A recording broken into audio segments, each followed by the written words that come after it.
Good day, ka-IPO traders. This is Jan Frihas, a full-time employee and then at the same time, a part-time trader din po tayo dito sa ating group na IPO Trading Solutions. So today, gumagawin natin yung video na ito. Tingnan natin kung ano naging result ng ating trade this week using pa rin nating indicator trading na IPO pairs. Okay, let's go! Okay, dito, kung makikita natin itong ating charts. So as of now, as of this moment, na ginagawa natin video nito ng mga around 5:30 p.m. Okay, meron tayong running trades. So, kung makikita natin, nandito siya sa may blue box sa baba. So, ibig sabihin, meron siyang na-trigger na trade. So, tingnan natin yung trade natin. So, ayan. Meron tayong floating trades na 1, 2, 3, 4, 5. Okay. Ang mga na-trigger na trades pala dito is yung yung testing natin sa strategy natin ito. Okay, pero okay lang yan. So, tingnan na natin. Yan. So, itong isa, may Euro USDC. So, ito isang parang lang dito, testing natin gamit dito ng ating indicator trading. Okay. So, ayan, kaya nahaluan lang siya ng ibang currency pair. Pero, ang mga current natin na tinrade dyan using this indicator na IPO pairs, dito sa mga blue box na ito, which is itong opportunity, binibigyan opportunity nitong indicator trader natin, ay itong 1, 2, 3, 4. Floating trades na GBP AUD. Okay. So, tingnan natin sa ating account history. Ano nangyari doon sa mga trades natin sa mga nakaraang araw. So, kung mapapansin natin, nung Monday, ayan siya. Nung May 27, meron na trades dyan. So, May 27, may na-hit na TP. Wait, tingnan natin sa H1, naka-M30 yung natin ngayon. Time frame. So, tingnan natin sa H1.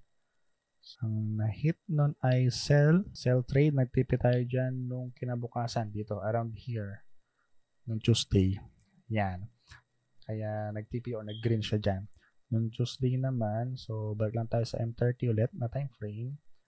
Okay. Anyways, M30, M1, H1, pa pwede natin tingnan itong indicator trading natin ito. So yan. Wait lang. Ito Tuesday. Walang na-trigger na trades doon sa mga pending orders natin. Kung mapansin natin, parang naglaro lang siya sa gitna. Okay, 28 ay yan, kinlose na lang natin lahat ng mga pending orders natin. Kasi usually kapag using this indicator trading, kapag lumabas na siya sa red na box, parang most likely wala nang mati-trigger na trades. Kaya kinlose na lang natin lahat ng trades. Okay?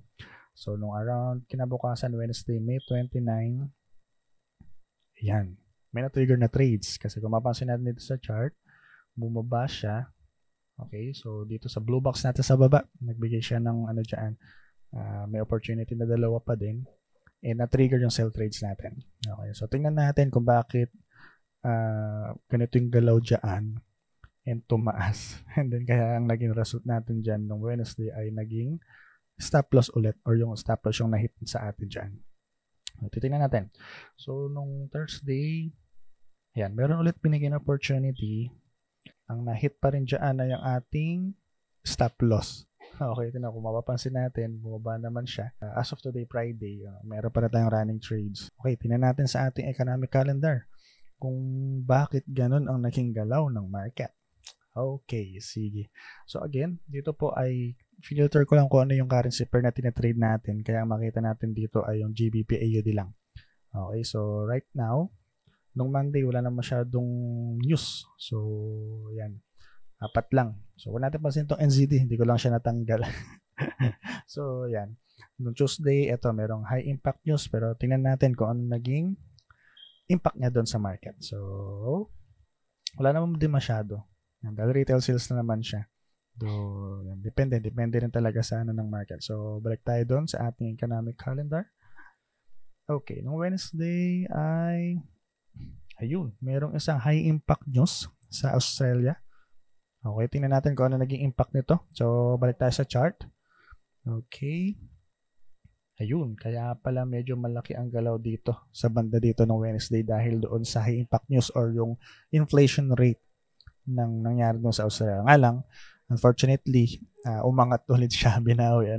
Pero kaya na-hit yung ating stop loss. Pero it's okay. Dahil ganun talaga, kasama yan sa journey natin sa trading dahil kung mapapansin natin, wala namang 100% na proven pa nga hanggang ngayon na indicator trading na palaging profit. Okay, may mga times talaga na merong ganito yung galaw ng market and then stop loss yung nahihit.